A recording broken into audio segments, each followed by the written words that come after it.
Mas olha só. Falar que eu preferia que eles colocassem pra gente ter aula em dezembro e janeiro, Tá entendeu? maluco? Ao invés de a gente ficar tendo aula online. Pô, professor, eu estaria, quê? É, 7, 8 meses fazendo nada, professor. Pô, é isso. É meu bravo. sonho É, de vida. é muito Meu sonho de diferente. vida, eu só fico 2 meses. É muito diferente, eu tô ligado. Olha só, rapidinho. A apostila de vocês, então, o conteúdo, né, base da nossa avaliação é esse aqui. Apresentação multimídia, não agora, regência da crase, né? E aí, a apostilazinha aqui, ela trabalha muito sintético, né? Ela não entra assim nos detalhes, nos pormenores, para ficar algo extenso demais. Ela é muito básica e isso é bom para a gente, né? Porque ela está no básico aí, tá tudo de boa. Ela coloca uma atividadezinha aqui, ótimo. Mas eu queria falar com vocês sobre esse slide que eu fiz e que eu vou deixar também disponível para vocês como base da nossa avaliação, tá bom? E aí eu vou falar, né? Como a provinha eu já tô com ela quase pronta, eu vou falar para vocês. Deixa eu anotar aqui o negócio. E aí vocês ficam ligados no que é mais importante, tá bom? Professor, qual aplicativo você faz para criar esses slides aí? No PowerPoint mesmo. PowerPoint? Não É. sabia. A primeira coisa, galera, e isso aqui também, crase, professor Gustavo, eu, né? Pra quem não conhece. A definição de crase é muito importante, tá? Porque tem gente que comete um grande erro de dizer que o nome daquele acento gráfico é crase. Na verdade, crase não é aquele acento que a gente coloca quando acontece o fenômeno chamado crase. O que é a crase, então? A palavra crase significa mistura e junção. Lá no latim é a palavra crase, né? K-R-A, que seria mais ou menos essas letras, Z-I ou S-I, crase, que significa mistura e principalmente essa palavrinha aqui, junção. Em português, né, na nossa língua, isso que eu quis dizer, ocorre crase com vogais idênticas, né? Então, esse fenômeno, que é um fenômeno fonológico, é o fenômeno que junta duas letras. Eu tenho o A, as letras têm que ser iguais, né? Idênticas. E o que ocorre crase com o A mais o A, indicada na escrita pelo acento grave. Então, o nome do acento é grave. E o acento grave serve para indicar que naquele momento ali está acontecendo, olha aqui, um fenômeno fonológico. Um fenômeno fonológico é aquele fenômeno que a gente fala. Fonema, fonético, tudo aquilo que tem a ver com o som, tá bom? É importante atentar que, embora idênticas, essas vogais pertencem a classes gramaticais diferentes. Atenção, galera, olha só. Quando a gente tem o fenômeno crase, que a gente vai indicar esse fenômeno pelo acento grave, o que a gente precisa ter muita atenção é o seguinte: esse fenômeno, eu tenho letras, vogais idênticas, porém com classes gramaticais diferentes, tá bom? Eu tenho dois As, o primeiro e o segundo. O primeiro, galera, o primeiro A é algo que você precisa sempre entender. O primeiro Azinho, ele sempre vai ser uma preposição, beleza? Sempre vai ser uma preposição. E o segundo A vai poder ser um artigo definido, um pronome demonstrativo ou outros dois casos que eu vou mostrar para vocês aqui. De outro pronome demonstrativo, aquele, aquela, aquilo, ou com o pronome relativo, beleza? Mas é claro que na maioria dos casos, em grande parte dos casos, o que acontece é o A preposição mais o A artigo. Tudo bem? De boa? Esse aqui é o caso mais comum, quando eu tenho a preposição a mais o artigo a. Olha só. Fui à feira, né? Que lindo. Você foi à feira domingo de manhã, comeu aquele pastelão gostoso, ou então você foi tomar aquele caldo de cana, ou você foi comprar realmente legumes, né? Frutinhas para a sua casa. Se liga, galera. Fui à feira, a gente escreve assim, Olha, observe esse A aqui. Ele está com um acento que se chama acento grave, ok? E esse acento grave, ele representa a junção dessas duas vogais aqui, ok? Toda vez que a gente tem a regência, toda vez que a gente trabalha a regência verbal ou a regência da crase, significa o quê? Regência, quando a gente lembra de regência, né, de regente, a gente lembra logo daquele cara diante da orquestra. A gente não entende nada que ele está fazendo ali, a gente acha até que ele está atrapalhando, sei lá, mas na verdade ele está controlando todos os músicos. Ele está controlando a galera ali, né? Uma penca, tem uma orquestra aí que são 200 músicos, e ele controla a galera. Fala se tem que ter mais violino. Ele é que está mandando. Eu acho que a professora de geografia colocou alguma coisa lá. Oi? Hoje é geografia? É. Não, continua aqui, pode continuar aqui.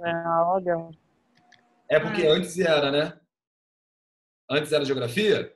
Não, a geografia é o do meio. Começa 10 e... Não, começa 11h15. Espera aí. Mandei aqui para Carol.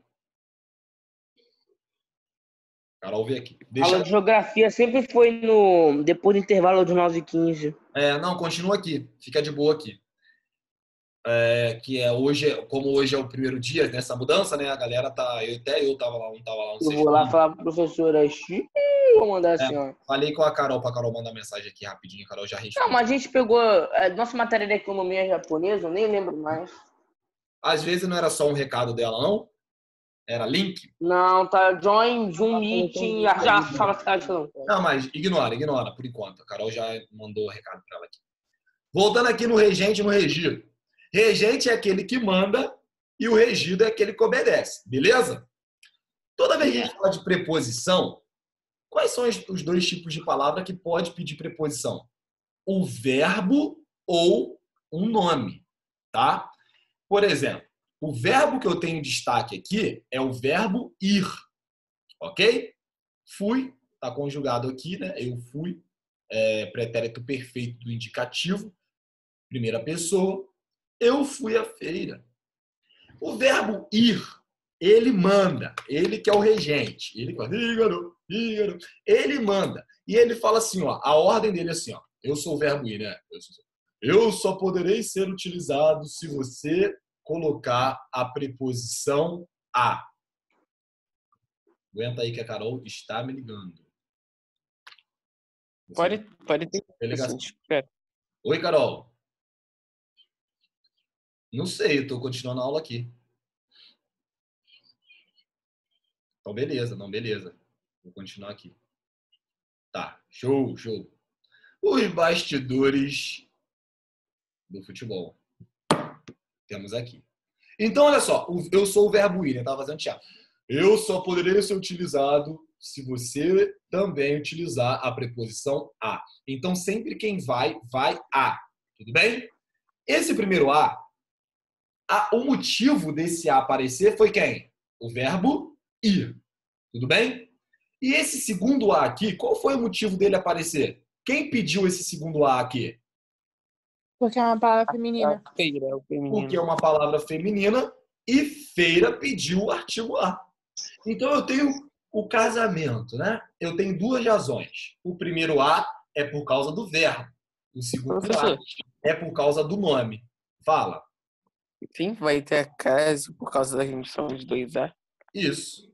Sempre vai ter a crase por causa da função de 2A. Só que esses 2Azinho aí, eles estão ali por motivos diferentes. É o que eu estou falando aqui.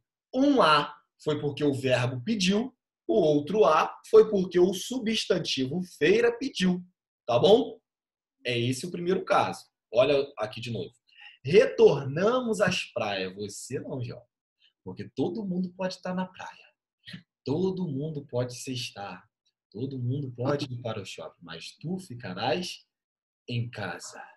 É ou não é? Ou vocês estão sabendo? Olha aí. Retornamos às praias. A gente não escreve assim. Retornamos às praias. Não escreve assim. A gente escreve com a crase.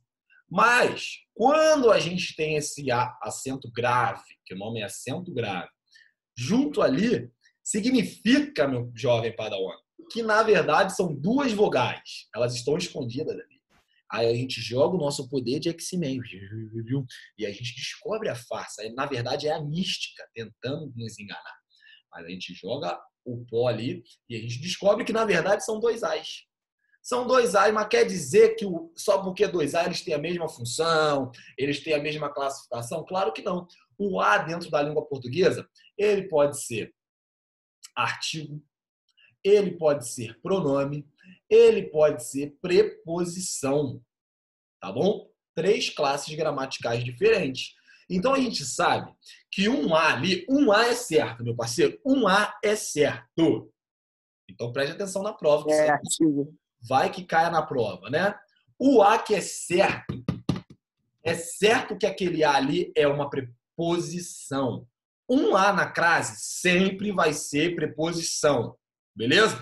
Vou falar até devagar. Um A na frase sempre vai ser preposição. Não esquece disso. Um A é certo. Tem crase. Um A é preposição. Ah, tu tem que descobrir se o outro é um pronome ou se o outro é um artigo. Mas é certo que ele vai ser, o primeiro vai ser uma preposição. É certo. Tudo bem? Tá bom, pai. O primeiro sempre vai ser a preposição. O segundo pode ser um pronome ou um artigo. Retornamos às praias. O primeiro A, esse A aqui que eu acabei de falar, ele é o quê mesmo? Preposição. Preposição. Esse primeiro vai ser a preposição. Porque quem retorna, retorna sempre A. Tá bom? Então, o verbo retornar, ele pede, ele manda, ele é o regente, ele que manda, ele pede a preposição A. Para ele ter sentido completo, esse sentido tem que ser, Professor, esse A vem daquela pergunta que a gente faz, tipo, Não, vai... calma, a gente vai chegar lá. Retornamos às praias. Opa! Esse segundo A, ele é um artigo por conta de quê? Ele é um artigo porque praias é um substantivo feminino e pede artigo. As praias são belas. Beleza? O bizu clássico, para esse tipo aqui, é fazer o quê? Trocar a palavra, o substantivo, por um substantivo masculino. Beleza? Quando a gente troca esse substantivo masculino ou esse aqui, esse A com crase, ele vai se transformar em quê, gente? Se eu colocar um substantivo masculino aqui. Retornamos. Coloca shopping aqui. Retornamos. Retornamos ao shopping. Ao shopping. Isso aí. Aí, quando a gente coloca um substantivo masculino, eu consigo identificar a crase com o artigo. Ao. Por que eu consigo identificar? Porque pelo simples fato dessa explicação aqui. Deixa eu voltar. Se crase é vogais idênticas, A com A. Quando eu coloco um substantivo masculino aqui, por exemplo, fui ao shopping. Eita, caramba. Fui ao. Por que no ao eu consigo identificar a crase e eu consigo identificar o artigo? Porque o artigo que eu estou usando é o artigo o, não é o artigo a. Então, não são vogais idênticas. A e o não são idênticos. Beleza? Você tem dúvida que são idênticos ou não? Pode acontecer também com pronomes demonstrativos aqueles, aquelas, aqui. Você já viu crase no aquele? Assim? Já perceberam? Muita gente tem dificuldade. Eu acho que eu já vi naquela. Pode ser no aquele, no aquela ou naquilo. Eu já vi, acho que a primeira letra, né? O que acontece aqui? Mesma coisa. Eu tenho duas vogais idênticas, né? O aquele começa com A aqui, então por isso que são idênticos. Seguinte, se eu coloco crase no aquele, olha só como é que está aqui, nesse exemplo aqui de vermelho. Tem crase no aquele. Significa o quê? Que um A, quem foi que pediu o primeiro A? O verbo. O verbo pediu esse a, porque o verbo ir pede preposição a, tá bom? E aquele começa com a. Ó. Então, quando junta os dois, a gente encontra a crase. Muita gente tem dificuldade com esse tipo de crase, com essa ocorrência de crase. Como que a gente vai descobrir se esse aquele precisa ou não de crase? Olha para mim nessa setinha aqui. O aquele é um pronome o quê? Ó, tá escrito aqui. Aquele é um pronome o quê? É um pronome Tá escrito. demonstrativo. Demonstrativo. Demonstrativo. De terceira pessoa. Aquele, aquela, aquilo. Beleza? Agora me responda o seguinte, se você sabe. Quais são os outros pronomes demonstrativos? De primeira ou de segunda pessoa? Me fala um aí. Aquele, aquela, aquilo. Vou falar uma. Ó, se liga. Aquela. Sem ser aquele, aquela, aquilo. Qual outro pronome demonstrativo que eu tenho? Professor, eu não entendi. Do verbo ir, ele puxa o quê? O verbo ir pede preposição a, tá bom? Quem vai, vai a algum lugar. Então, toda vez que eu usar o verbo ir, eu vou usar com preposição a. Então, esse primeiro a é por causa do verbo ir. O segundo a é porque eu estou usando aquele. Ó, começa com a. Tá vendo? Agora, para a gente descobrir se o aquele realmente precisa ter crase ou não, eu posso utilizar, eu vou fazer um macete. Preste atenção nesse macete. É só eu colocar outro pronome demonstrativo no lugar do aquele. Aí eu perguntei para vocês, quais são, para vocês me informarem, outro pronome demonstrativo sem ser aquele. Vocês conhecem? Quais são os outros pronomes demonstrativos? Aquele, aquela, aquilo é quando está distante. Quando está perto, eu uso o quê? Isto, isso. Isto, esta, isso, essa. Então, o bizu é o seguinte. Vamos trocar aquele por outro pronome demonstrativo. Vamos usar este monumento. Como é que fica a frase toda? Fui... lê para mim. Além do... vai. Fui a este monumento. Brilhante. É isso mesmo. Fui a este monumento. Percebe que a preposição se deslocou do pronome? Fui a este monumento. Por quê? Só que também, pessoal, só que vai ser com acento grave? Não. Quando eu estou usando este, não vai ser. Aí tu fala, não quero mais usar o este. Eu quero usar aquele. Essas são as palavras para substituir esse pronome? Isso. Quer saber se aqueles têm ou não crase? Substitui por este. Beleza? Aqui. Fui aquele monumento. Aí tu olha assim na prova, caraca, tá com crase. Será que realmente tem que ter crase aqui? Nesse aquele? Aí tu faz o quê? Tu tira o aquele e coloca o este. Fui a este monumento. Quando você troca por este, você vai ter o a e o este separados, não é? Você vai ter a preposição a, você vai ter o este e você vai ter o monumento. A preposição se deslocou do pronome. Por que ela se deslocou do pronome? Porque o pronome este começa com é. Não tem como eu colocar a crase no é. Entendeu? Nem ter como colocar a crase nesse a aqui. O aquele só tem crase porque ele começa com a. Crase não tem que ser vogais idênticas? Tem. Beleza? Então, se você quiser saber se aquele, aquela, aquilo precisa ou não ter crase, é só você substituir o aquele por este. Beleza? Se você perceber que ficou verbo, preposição, pronome, é porque tem que ter crase. Professor, não entendi muito bem, não. Essa troca que você falou do aquele para este. Peraí. Deixa eu abrir aquele quadro. Ih, a aula vai acabar. Vou encerrar aqui, vou colocar o novo link e a gente volta exatamente nesse ponto. Beleza? 21 alunos Vai aí. lá rapidinho, 20 pessoas, vou esperar os 20 voltarem. Rápido. Já.